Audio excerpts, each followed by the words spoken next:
Baik, bismillahirrahmanirrahim. Assalamualaikum warahmatullahi wabarakatuh. Anandaku sekalian, kita lanjut kepada review yang ketiga bagian kedua, yaitu tentang aplikasi turunan fungsi, kemudian tentang integral, dan satu lagi tentang ini, apa barisan dan deret ya, gitu.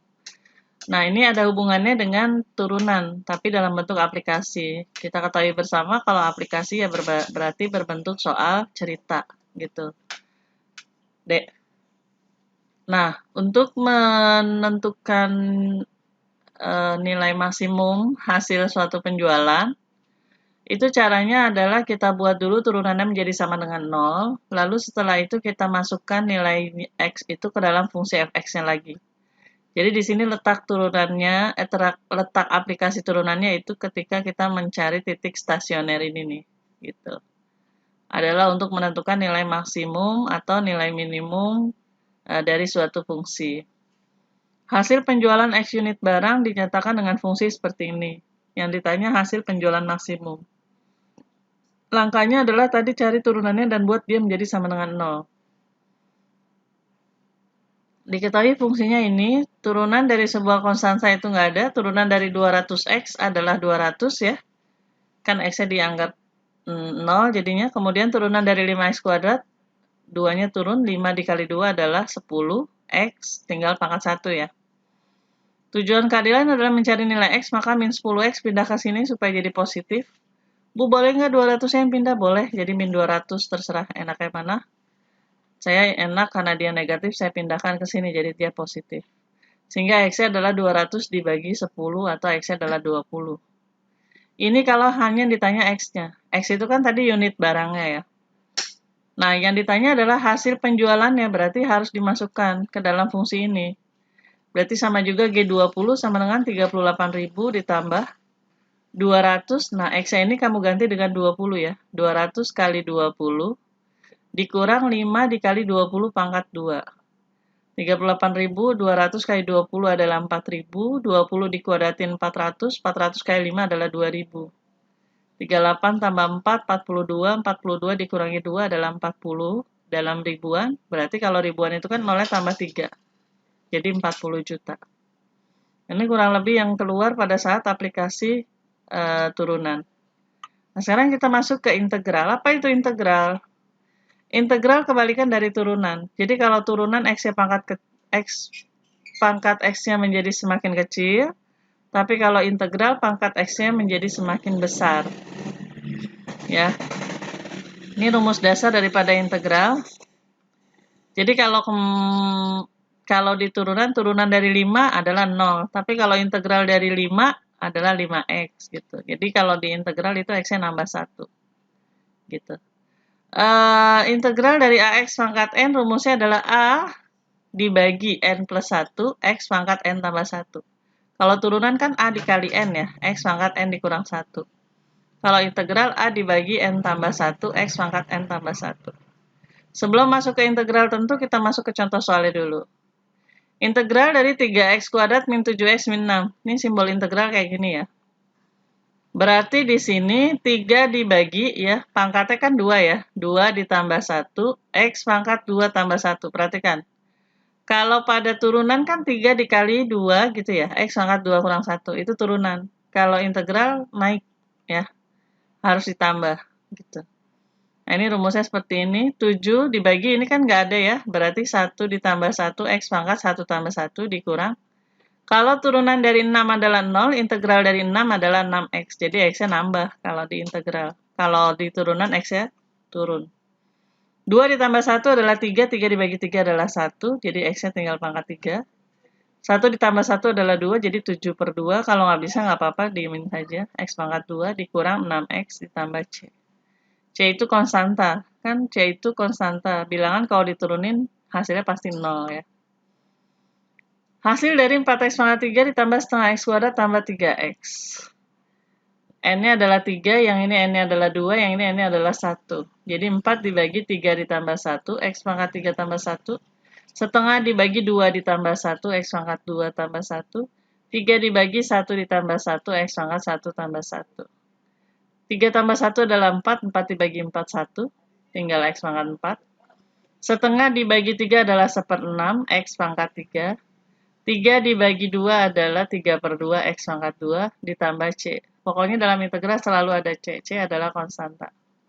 Lantas bagaimana bentuknya kalau seperti ini? Dalam integral ataupun dalam turunan tidak boleh ketemu yang namanya konsep perkalian. Dia harus kita kalikan dulu. Seperti ini nih. Ini nggak bisa kamu integralin 2x sendiri, 3 sendiri, x sendiri, min 4 sendiri, nggak bisa. Harus kita kalikan dulu. Sehingga kalau kita kalikan 2x kali x adalah 2x kuadrat, 2 kali min 4 adalah min 8, 3 dikali x adalah 3x, plus 3 kali min 4 adalah min 12. Sederhanakan dulu, ini min 8 ditambah 3 jadinya min 5x, ini tetap min 12. Kalau sudah seperti ini baru kita integralkan, di mana sudah tidak ada lagi yang namanya perkalian. Jadi 2 dibagi 2 ditambah 1 adalah 3x pangkat 3. 5 dibagi 2 dari mana? Ini ya, 1 tambah 1 adalah 2, x pangkat 2 dikurang integral dari 12 adalah 12x. Kalau turunan dari 12, 0 ya. Kalau integral dari 12, 12x. Saya selalu berulang-ulang sebutkan itu karena kalian nanti ketika ketemu soal suka kebalik. Ngerjakan konsep integral dengan konsep turunan. Oke, sekarang integral tentu. Integral tentu prosesnya sama juga dengan integral biasa, cuman bedanya dalam integral tentu kita harus masukkan batas bawah atau bilangan yang paling kecil dengan batas atas, ya. Yang dimasukkan dulu batas atasnya dulu dikurang dengan batas bawah. Jadi setelah diintegralin kita masukkan nilai x-nya. Contoh seperti ini. Integral dari 1 sampai 3 6x kuadrat min 2x plus 7. Kita cari dulu integral 6x kuadrat min 2x plus 7. 6 dibagi 3 dari mana ini? Betul, 2 tambah 1. X pangkat 3 dikurang 2 dibagi 2 dari mana ini? Ya, 1 tambah 1. X pangkat 2. Integral dari 7 adalah 7x. 6 dibagi 3 adalah 2. X pangkat 3. 2 dibagi 2 adalah 1. X pangkat 2 ditambah 7x dari 1 sampai 3. Yang pertama kita masukkan dulu, kita ganti x-nya dengan 3. Karena dia yang besar. Yang kedua x-nya kita ganti dengan 1. Jadi 2 dikali 3 pangkat 3 dikurang 3 pangkat 2 ditambah 7 kali 3. Ini harus dikurang. Ya, rumusnya selalu dikurang. Bu, ini 2 dari mana sih? Dari rumus ini, dari rumus integralnya dia nih, hasil integral. Tapi yang ini x-nya kita ganti dengan 1. Berarti 2 dikali 1 pangkat 3 dikurang 1 pangkat 2 ditambah 7 kali 1. Tuh. Kita selesaikan dulu yang di depan sendiri, yang di belakang sendiri. 3 pangkat 3 adalah 27 ya. 3 pangkat 3 bukan 3 kali 3 ya. 3 pangkat 3, 3 kali 3, 9. 9 kali 3, 27. 27 kali 2, 54. 3 pangkat 2 adalah 9. 7 kali 3 adalah 21. Dikurang. 1 pangkat 3 adalah 1. 1 dikali 2, 2. 1 pangkat 2 adalah 1 ditambah 7. 54 dikurang 9 adalah 45. 45 tambah 21, 66. 2 dikurang 1, 1, 1 ditambah 7, 8. 66 dikurang 8 adalah 58. Paham ya? Soal yang nomor 2. Seperti ini sama. Caranya adalah kalian integralkan dulu. Berarti 3 dibagi 3 dari mana ini? 2 tambah 1 ya. Ditambah. Oh, ini soalnya saya salah di sini, belum saya perbaiki. Ini harusnya 12 ya. Ini kan 12 tuh. 12 dibagi 2, x pangkat 2 dikurang 5x. 2 dari mana ini? Ya, 1 tambah 1 ya. 3 bagi 3, 1, jadi tinggal x pangkat 3 ditambah 12 bagi 2 adalah 6x pangkat 2 dikurang 5x dari 2 sampai 1. Tadi saya bilang x-nya diganti yang atas dulu, yaitu x-nya diganti 2. Baru x-nya diganti 1. Menyesuaikan, berarti ini x pangkat 3 berarti 2 pangkat 3. 6 dikali x pangkat 2, x-nya kita ganti dengan 2, 2 pangkat 2 dikurang 5 kali 2. Dikurang 1 pangkat 3 adalah 1, 6 dikali 1 pangkat 2 dikurang 5 kali 1. 2 pangkat 3 bukan 2 kali 3 tapi 2 kali 2 kali 2, 8. 2 pangkat 2 adalah 4 kali 6, 24 dikurang 5 kali 2 adalah 10. 1 pangkat 3 adalah 1 ditambah 1 pangkat 2 adalah 1 kali 6, 6. Jadi bukan 6 kali 1 dulu ya, tapi satunya dipangkatin 2 dulu baru dikalikan dengan 6. Dikurang 5 kali 1. 24 tambah 8, 32 dikurang 10, 22. 1 ditambah 6 adalah 7, 7 kurang 5, 2. 22 dikurang 2 adalah 20. Oke, jadi ada 2 hal yang akan keluar atau yang akan ditanyakan pada materi integral, yaitu tentang integral biasa dan integral tentu. Sekarang kita masuk ke barisan dan deret. Sebenarnya ada dua barisan dan deret itu, satu aritmatika dan geometri. Tapi di sini kita fokuskan adalah untuk pembahasan deret aritmatika. Di mana kita ketahui bersama dalam deret aritmatika dia memiliki beda atau selisih, selisihnya selalu sama. Kalau yang ditanya suku ke 100, misalkan kan kalian nggak mungkin ngejejer-jejerin. Tapi pakai rumus ini A ditambah N-1B ya. Kalau ditanya SN, kalian pakai ini. Biasanya yang sering keluar yang ini. Setengah N, 2A plus N-1 kali B. Contoh soal. Diketahui suku kelima dan suku ke-8 adalah 18 dan 9. Yang ditanya jumlah 10 suku. Suku kelima, tadi kan kita ketahui bersama UN rumusnya adalah A ditambah N-1. Berarti kalau suku kelima, berarti N-nya di sini kita ganti dengan 5. 5 dikurang 1 berapa? 4 ya. Berarti kalau suku kelima adalah A tambah 4B sama dengan 18. Kalau U8 berarti A tambah 7B sama dengan 9. Seperti ini, maka kita ketemu dengan persamaan linear dua variabel, maka tinggal kalian eliminasi supaya dapat nilai A dan juga nilai B. Karena A-nya sudah sama, tinggal kita kurang.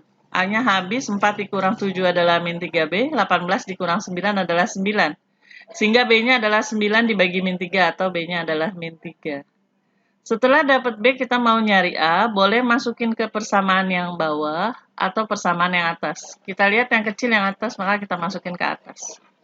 4A ditambah 4B, berarti A ditambah 4 kali B-nya tadi kan kita ketahui bersama min 3. Jadi 4 kali min 3 sama dengan 18.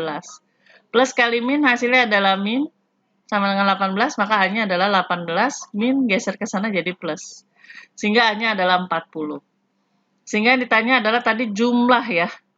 Jumlah 10, kalau jumlah itu S. Kalau suku ke itu U. Kalau jumlah itu S. Sn rumusnya adalah setengah N atau N per 2, 2A plus N-1 kali B. N per 2, 2A NIP. Ya. N-nya kita ganti dengan 10, 10 dibagi 2, 2 dikali A-nya tadi adalah 40. Berarti 10 dikurang 1 dikali bedanya adalah min 3. 2 kali 40, 80. 10 kurang 1, 9. 9 kali min 3, min 27. Berarti 5 dikali 80 kurang 27 adalah 53, maka jawabannya 165. Terkadang disajikan dalam bentuk soal cerita seperti ini, ya, permasalahan kontekstual. Diketahui uang yang ditabung pada bulan ke-12 adalah 27.000, berarti U12 27.000. U20 adalah 43.000. Jumlah uang yang ditabung selama 1 tahun. 1 tahun itu berapa bulan? 12. Berarti yang ditanya S12 ya. Sama kayak tadi U12 berarti A tambah 11B. Kalau U20 adalah A tambah 19B. Jadi selalu berkurang 1 dengan B-nya ya. Sudah kita mau dapetin B, tinggal kita kurang. 11 dikurang 19 adalah min 8B sama dengan min 16.000. Maka B-nya adalah min 16.000 dibagi min 8 atau B-nya adalah 2.000. Boleh kita masukkan ke atas, ke bawah, yang paling kecil yang atas kita masukkan, berarti A ditambah 11 dikali 2.000 sama dengan 27.000.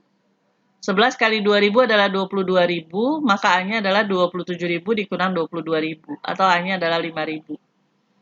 Sehingga yang ditanya S12, berarti S12 sama dengan 12 per 2, ya, kan rumusnya N per 2 plus 2 dikali 2 ANIP. 12 per 2 dikali 2 kali 5.000 ditambah 12 dikurang 1 adalah 11, bedanya tadi adalah 2.000. 2 kali 5.000 adalah 10.000, 11 kali 2.000 adalah 22.000, sehingga 6 kali 32.000 adalah 192.000.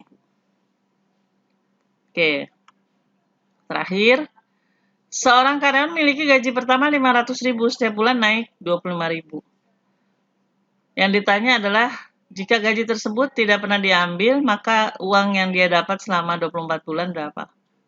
Boleh kalian visualkan seperti ini, boleh juga kan kalau di awal-awal tadi disebutnya apa A ya. Lalu selisihnya disebutnya B, boleh langsung. Tapi kalau saya bilang enakan seperti ini, kalaupun mentok-mentok kalian lupa rumusnya, kalian jumlahkan sampai 24, tapi amit-amit ya. Kan capek kita nyari sampai 24 bulan, mendingan pakai rumus. Nah, yang ditanyakan jumlah uang selama 24 bulan, yaitu berarti S24.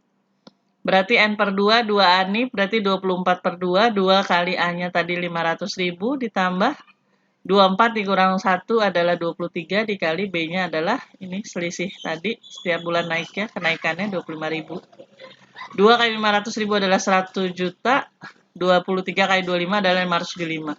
Sehingga 12 kali ini adalah 18.900.000. Baik, demikian review kita. Udah 3 ya yang di sini. Ada aplikasi turunan, ada integral, dan ada barisan dan deret. Sekali lagi, barisan dan deret kita lebih khususkan kepada barisan dan deret aritmatika. Nanti untuk pendalaman geometri bisa kalian pelajari untuk modal di UTBK. Terima kasih, silahkan kalian pahami dan putar berulang-ulang sampai mengerti dan ditulis kembali ke buku catatan ya. Assalamualaikum warahmatullahi wabarakatuh. Jam 9.